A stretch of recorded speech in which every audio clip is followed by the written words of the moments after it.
ಪ್ರತಿಭಟನೆ ಉದ್ದೇಶ ಇವತ್ತಿನ ಪ್ರತಿಭಟನೆ ಪ್ರಮುಖವಾಗಿರುವಂತಹ ನಾನು ಡಾಕ್ಟರ್ ಮೊಹಮ್ಮದ್ ನೂರುಲ್ಲಾ ಅಂತ ಮಾಜಿ ಪುರಸಭಾ ಸದಸ್ಯ ಹಾಗೂ ಕೆಪಿಸಿಸಿಯ ಅಲ್ಪಸಂಖ್ಯಾತ ವಿಭಾಗದ ಜಿಲ್ಲಾ ಪ್ರಧಾನ ಕಾರ್ಯದರ್ಶಿ ಚಿಕ್ಕಬಳ್ಳಾಪುರ. ಇವತ್ತು ನಾವು ಈ ಒಂದು SIR ವಿರೋಧಿ ಒಂದು ಆಂದೋಲನವನ್ನ ಇವತ್ತು ಕೈಗೊಂಡಿದ್ದೇವೆ. ವಿಶೇಷವಾಗಿ ಇಡೀ ಒಂದು ದೇಶದಲ್ಲಿ ಎಲೆಕ್ಷನ್ ಕಮಿಷನ್ ಆಫ್ ಇಂಡಿಯಾ ಏನು ಒಂದು SIR ನ ಒಂದು ಕಾರ್ಯಾಚರಣೆಯನ್ನು ಆರಂಭಗೊಳಿಸಿದೆ. ಇದರಲ್ಲಿ ಬಹಳಷ್ಟು ನ್ಯೂನತೆಗಳನ್ನುವಂಥದ್ದು ಇದೆ. ಈ ಒಂದು ನ್ಯೂನತೆಗಳನ್ನ ಸರಿಪಡಿಸ್ಕೊಳ್ದಿರಾನೆ ತಕ್ಷಣ ತೀವ್ರಗತಿಯಲ್ಲಿ SIR ಸ್ಪೆಷಲ್ ಇಂಟೆನ್ಸಿವ್ ರಿವಿಷನ್ ಅನ್ನ ಹೆಸರಿನಲ್ಲಿ ಇವತ್ತು ಕಾರ್ಯಾಚರಣೆಯನ್ನು ಆರಂಭಗೊಳಿಸಿದ್ದು ಉದ್ದೇಶದಿಂದ ಏನಾಗಿದೆ ಅಂತ ಹೇಳಿದ್ರೆ, ಇಡೀ ಒಂದು ದೇಶದಲ್ಲಿ ಕೋಟ್ಯಾನುಕೋಟಿ ಮತದಾರರು ತಮ್ಮ ಒಂದು ಮತದಾನ ಹಕ್ಕನ್ನು ಕಳ್ಕೊಳ್ಳುವಂಥ ಒಂದು ಪರಿಸ್ಥಿತಿ ಅನ್ನುವಂಥದ್ದು ನಿರ್ಮಾಣ ಆಗ್ತಾ ಇದೆ.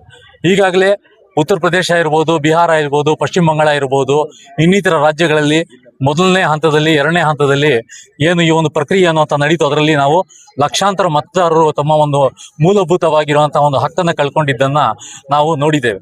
ಇದೇ ಒಂದು ಪ್ರಕ್ರಿಯೆ ಅಡಿಯಲ್ಲಿ ಮೂರನೇ ಹಂತದ ಒಂದು SIR ಕಾರ್ಯಾಚರಣೆ ನಮ್ಮ ಒಂದು ರಾಜ್ಯದಲ್ಲಿ ಹಾಗೂ ನೆರೆಯ ಸುಮಾರು ಒಂದು 16 ರಾಜ್ಯಗಳಲ್ಲಿ ಮೂರನೇ ಹಂತದಲ್ಲಿ SIR ಆರಂಭಗೊಂಡಿದೆ.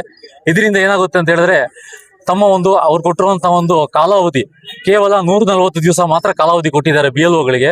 ಈ ಒಂದು ಕೇವಲ 140 ದಿವಸದಲ್ಲಿ ಇಡೀ ಒಂದು ಸಮುದಾಯದ ತಳಮಟ್ಟದ ಸಮುದಾಯದವರಿಗೆ ಅಥವಾ ವೋಟರ್ಸ್ ಅವರಿಗೆ ಹೋಗ್ಬಿಟ್ಟು ಆ ಒಂದು ಪ್ರಕ್ರಿಯೆಯನ್ನು ಪೂರ್ಣಗೊಳಿಸೋದಕ್ಕೆ ಈ ಕಾಲಾವಧಿ ಅನ್ನುವಂಥ ಸಾಕಾಗೋದಿಲ್ಲ. ಹಾಗೂ ಅದೇ ರೀತಿಯಾಗಿ ಅವೈಜ್ಞಾನಿಕವಾಗಿರುವಂತಹ ಕೆಲವು ಕಾನೂನುಗಳನ್ನ ತಂದು ಇದರಲ್ಲಿ ದಾಖಲೆಗಳನ್ನ ಅನ್ನುವಂಥದ್ದು ಕೇಳುವಂತಹ ಒಂದು ನ್ಯೂನತೆ ಅನ್ನುವಂಥದ್ದು ಕೂಡ ಇದರಲ್ಲಿದೆ. ಯಾಕಂದ್ರೆ ಸುಮಾರು ವರ್ಷಗಳ ಹಿಂದೆ ನಮ್ಮ ಒಂದು ತಾತ ಮುತ್ತಾತ ಇರ್ಬೋದು ಅಥವಾ ಬೇರೆಯವರು ಇರ್ಬೋದು, ಅವರ ಒಂದು ಫ್ಯಾಮಿಲಿ ಟ್ರೀ ಜೊತೆಗೆ ಮ್ಯಾಪಿಂಗ್ ಮಾಡಬೇಕು ಅನ್ನೋಂಥ ಒಂದು ಅವೈಜ್ಞಾನಿಕ ಧೋರಣೆಯನ್ನ 2002ರ ಒಂದು ಮತಪಟ್ಟಿಯನ್ನು ಇಟ್ಬಿಟ್ಟು ಏನ್ ಮಾಡ್ತಾ ಇದೆ, ಇದರಲ್ಲಿ ಬಹಳಷ್ಟು ನ್ಯೂನತೆಗಳು ಇದೆ. ಅದನ್ನ ನಾವು ಖಂಡಿಸ್ತೇವೆ. ಯಾಕಂದ್ರೆ 2002ರಲ್ಲಿ ಕೆಲವರು ಮತದಾರರ ಹೆಸರು ಕೈ ಬಿಟ್ಟು ಹೋಗಿದ್ರೆ ಅವ್ರು ಅಡಿಷನ್ ಮಾಡ್ಕೋಬೇಕು ಅಂತ ಹೇಳಿದ್ರೆ ಇವಾಗ 30 ದಿವಸಗಳ ಒಂದು ಕಾಲಾವಧಿ ಕೊಡ್ತಾರೆ. ಹೆಸರು ಹೋಗಿದ್ದಾದ್ಮೇಲೆ ಪಟ್ಟಿಯಲ್ಲಿ, ಕರಡು ಪಟ್ಟಿಯಲ್ಲಿ ಅವ್ರ ಹೆಸರು ಇಲ್ದಿರ ಇದ್ರೆ 30 ದಿವಸದ ಕಾಲಾವಧಿಯನ್ನ ಕೊಡ್ತಾರೆ. ಆ ಕಾಲಾವಧಿಯಲ್ಲಿ ಮತದಾರರು ಮತ್ತೊಂದ್ಸರಿ ಅವರು ಮತದಾರರ ಒಂದು ಅರ್ಜಿಯನ್ನ ಹಾಕೋಬೇಕಾಗುತ್ತೆ. ಹಾಕೊಳ್ಳುವಾಗ ಅವ್ರು ಕೇಳುವಂತ ಡಾಕ್ಯುಮೆಂಟ್ಸ್ ಸಮಂಜಸವಾಗಿಲ್ಲ.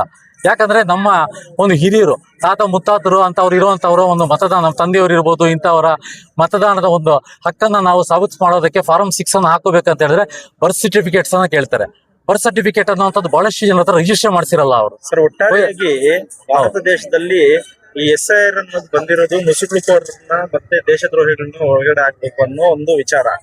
ಈಗಾಗಲೇ ನಡೆದಿರ್ತಕ್ಕಂಥ SIR ಅಲ್ಲಿ ಎಷ್ಟು ಜನ ನುಸುಳುಕೋರನ್ನ ಹಾಕಿದ್ದಾರೆ ಅನ್ನೋದು ಏನಾದ್ರು ಐಡಿಯಾ? ಇದುವರೆಗೆ ನಮಗೆ ಗೊತ್ತಿರುವಂತಹ ಒಂದು ಅಂಕಿ ಅಂಶಗಳ ಪ್ರಕಾರವಾಗಿ ಇವರು ಮಾಡಿದಂತ ಒಂದು ಪ್ರಕ್ರಿಯೆಯಲ್ಲಿ ಇವರು ಹುಡುಕಾಡಕ್ಕೆ ಲಾಸ್ಟ್ಗೆ ಇಷ್ಟೊಂದು ಪ್ರಕ್ರಿಯೆಯನ್ನ ಮುಂದುವರಿಸಿ ಮಾಡಿ ಕೂಡ ಸಿಕ್ಕಿದ್ದು ಕೇವಲ 5 ಜನ ಮಾತ್ರ.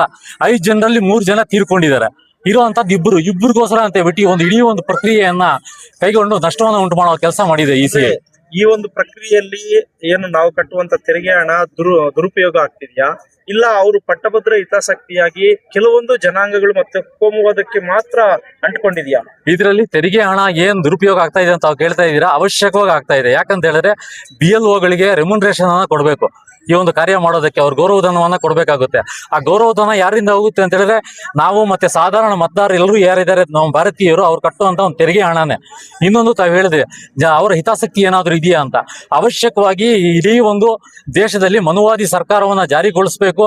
ಅಲ್ಪಸಂಖ್ಯಾತರು, ಹಿಂದುಳಿದವರು, SC ST ಜನಾಂಗಗಳ ಮತದಾನದ ಒಂದು ಹಕ್ಕನ್ನ ಕಸಿದಬೇಕು ಅಂತ ಹೇಳ್ಬಿಟ್ಟು ಕೇಂದ್ರ ಸರ್ಕಾರ ಎಲೆಕ್ಷನ್ ಕಮಿಷನ್ ಆಫ್ ಇಂಡಿಯಾನ ಕೈಗೊಂಬೆಯಾಗಿ ಇಟ್ಕೊಂಡು ಈ ಒಂದು ಪ್ರಕ್ರಿಯೆಯನ್ನ ಮುಂದುವರಿಸ್ತಾ ಇದೆ ಅಂತ ಹೇಳಕ್ಕೆ ಇಷ್ಟಪಡ್ತೇವೆ. ಇದ್ರ ಬಗ್ಗೆ ನಿಮ್ ಸಂಘಟನೆಗಳು ಏನ್ ಮಾಡ್ತೀರಾ ಸರ್?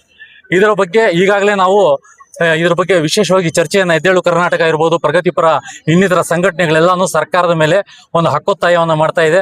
ಇವತ್ತು ಜಿಲ್ಲಾಧಿಕಾರಿಗಳ ಮೂಲಕವಾಗಿ ಒಂದು ಮನವಿ ಪತ್ರವನ್ನ ಕೂಡ ಕೊಟ್ಟಿದ್ದೇವೆ. ಆಗ ಒಂದು ಹಕ್ಕುಗಳಲ್ಲಿ ವಾರ್ಡ್ ವೈಸ್ ಮತದಾರರ ಪಟ್ಟಿಯನ್ನ ಯಾವುದೇ ಗೌಪ್ಯತೆ ಹಿಡಿದಿರ ಅದನ್ನ ಪ್ರಕಟಗೊಳಿಸಬೇಕು.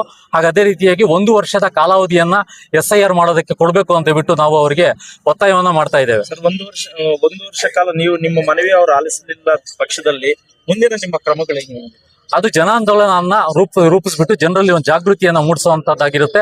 ಮತ್ತೆ ಸರ್ಕಾರದ ಮೇಲೆ ಒತ್ತಡವನ್ನ ತಂದು ಸರ್ಕಾರ ಸುಪ್ರೀಂ ಕೋರ್ಟ್ ನ ಮೊರೆ ಕೂಡ ಹೋಗ್ಬೇಕು ಅಂತ ಹೇಳ್ಬಿಟ್ಟು ನಾವು ಸರ್ಕಾರವನ್ನ ಒತ್ತಾಯಿಸಿದ್ದೀವಿ.